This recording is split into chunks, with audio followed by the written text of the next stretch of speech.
I'm honored to have Kristen Rodriguez here today. I had the pleasure of meeting her years ago at her first craniofacial team meeting over 10 years ago.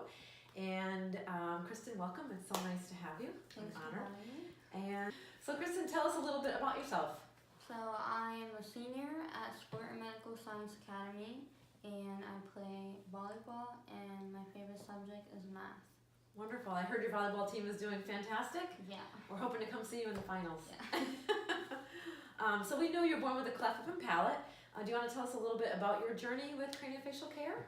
So I was born at Hartford Hospital, and I've had about 10 surgeries since I was born, and I just finished one of my biggest ones, and hopefully this year will be the end of my journey. Wonderful, wonderful.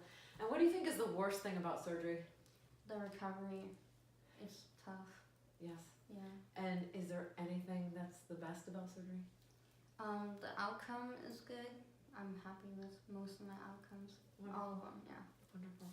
Great. So have you ever been teased or bullied growing up?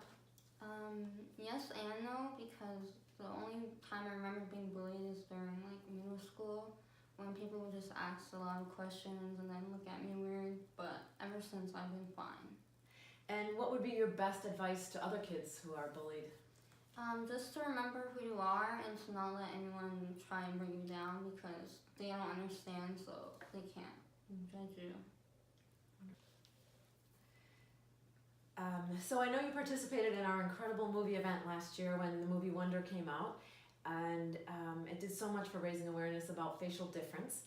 And we saw how Augie handled his peers who had questions about craniofacial difference. What are your suggestions for people who have questions about your cleft or about your journey?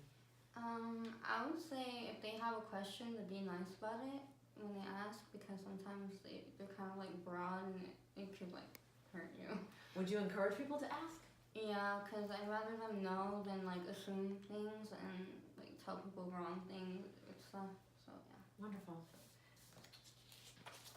This is my favorite question. So I've known you and your family for a very long time. I admire your achievements and the young woman that you have become.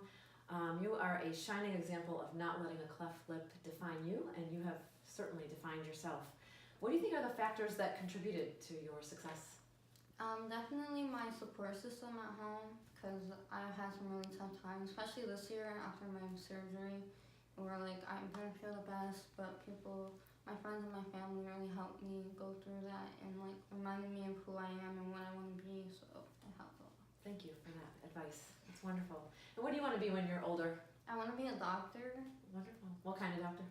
I'm thinking like a surgeon, like a maxillofacial surgeon. Wonderful. Wonderful. And so I know you're thrilled to be holding your very first craniofacial fundraising event. Please tell us about it.